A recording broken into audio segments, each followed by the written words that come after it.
কে বিএনপিকে কটাক্ষ করে, বিএনপিকে উদ্দেশ্য করে যারা বিভিন্ন ধরনের কথা বলতে চায়, আমি একটা কথা আপনাদেরকে স্মরণ করে দিতে চাই।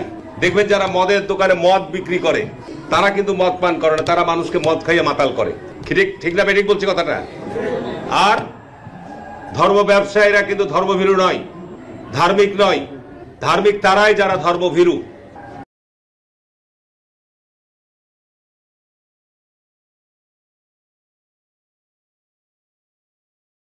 গাজীপুরের শ্রীপুরে বিএনপির সংসদ সদস্য হারুনুর রশিদের উপর হামলা চালানো হয়েছে, ভাঙচুর করা হয়েছে তার ব্যক্তিগত গাড়িও। সন্ধ্যায় শ্রীপুর রেলগেট এলাকায় এই ঘটনা ঘটে। প্রত্যক্ষদর্শীরা জানায় তার উপর হামলা চালায় প্রতিপক্ষের 8 থেকে 10 জন যুবক। কে বিএনপিকে কটাক্ষ করে, বিএনপিকে উদ্দেশ্য করে যারা বিভিন্ন ধরনের কথা বলতে চায়, আমি একটা কথা আপনাদেরকে স্মরণ করে দিতে চাই। দেখবেন যারা মদের দোকানে মদ বিক্রি করে তারা কিন্তু মদ পান করে না, তারা মানুষকে মদ খাইয়ে মাতাল করে। ঠিক না বেঠিক বলছি কথাটা? আর ধর্ম ব্যবসায়ীরা কিন্তু ধর্মভীরু নয়, ধার্মিক নয়। ধার্মিক তারাই যারা ধর্মভীরু। বেয়াদবটা এত বড় আলেমের বিরুদ্ধে কথা বলেছে, সারা বাংলাদেশে যে উত্তাল গণজোয়ার তৈরি হয়েছে, অবস্থা দৃষ্টে মনে হচ্ছে ওই আলেমের পা ধরে ওর মাপ চাওয়া লাগবে। চিল্লা এখন ঠিক কিনা? বাংলাদেশে একটা কথা কয়, নিন্দে পাখি পিন্দে। কথা বলেন। তসলিমা নাসরিন নারীদের নিয়ে বই লিখছে, নারীদের কোনো দেশ নেই। এরপরে বোরকার বিরুদ্ধে কথা লিখছে, শেষ পর্যন্ত সে বাংলাদেশে থাকতে পারে নাই। ওরে যখন ইন্ডিয়াতে লুকিয়ে নেওয়া হয়, ওর গায়ে বোরকা পরিয়ে নেওয়া লেগেছিল। চিল্লায় বলেন ঠিক কিনা? আমরা এদের হেদায়েতের দোয়া করি। আমরা প্রত্যেকের জন্য হেদায়েতের দোয়া করি প্রথমে। আর যদি হেদায়েত নসিবে না থাকে, কারুন, সাদ্দাত, নমরুদ আর ফেরাউনের যে দশা হয়েছে, বাংলার জমিনের ইসলাম বিরোধী এই বেহায়াদের ওই দশা আল্লাহ তুমি করে দাও। ইসলাম হচ্ছে শান্তির ধর্ম।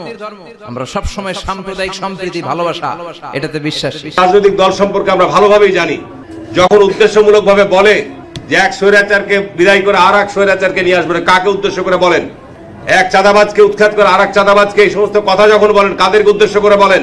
যখন বলে বাংলাদেশে একমাত্র তারাই এবং বাংলাদেশ সশস্ত্র বাহিনী তারাই নাকি দেশপ্রেমিক, আর বাংলাদেশে অন্য সব চোর বাটপার, এই কথাগুলো বলেছিল পাকিস্তানের 71 সালে যুদ্ধের সময় ওই রাজনৈতিক দলটি একই কথাই বলেছিল যে পাকিস্তান সেনাবাহিনী এবং আমরা ছাড়া আর কেউ দেশপ্রেমিক নয়।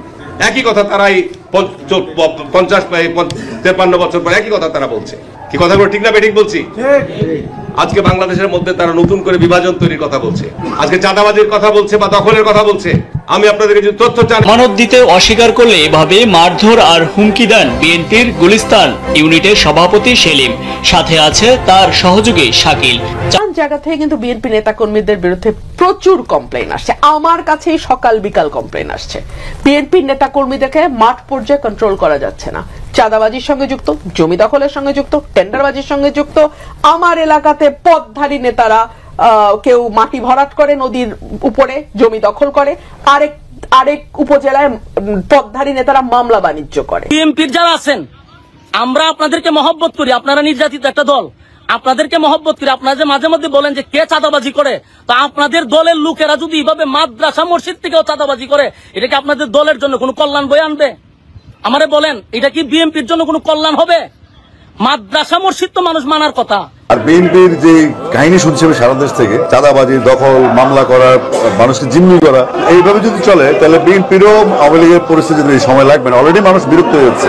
আমার মনে হয় দলের হাইকমান্ড ব্যবস্থা গ্রহণ করছেন, কতটুকু সঠিকভাবে করতে পারে সেটা দলের হাইকমান্ডকে বুঝতে হবে। যদি একটা ওমর গোটা বিশ্বকে সোজা করে দিবে, একটা ওমর সবল আর দুর্বলের সব পার্থক্য দূর করে দিবে, মাজলুমের উপর জালিমের অত্যাচারের অবসান ঘটায় দিবে, গোটা বিশ্বটাকে সাম্য, মৈত্রী, ভালোবাসার, ইনসাফ দিয়ে পরিপূর্ণ করে দিবে। সেই উমরের অপেক্ষায় আমরা।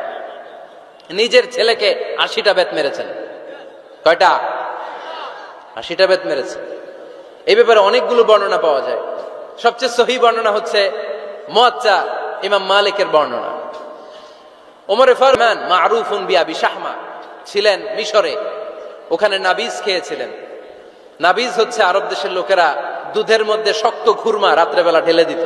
ঢেলে দিলে সারা রাত ওই খুরমার রসটা দুধের সাথে মিশে দুধটা লাল হয়ে যেত। এটারে সকালবেলা খেত, খুব সুস্বাদু, এটাকে বলে নাবিজ। কিন্তু এটা রাতে ভিজাইলে সকালেই খাইতে হয়, রেখে দিলে আবার একটু সমস্যা হয়।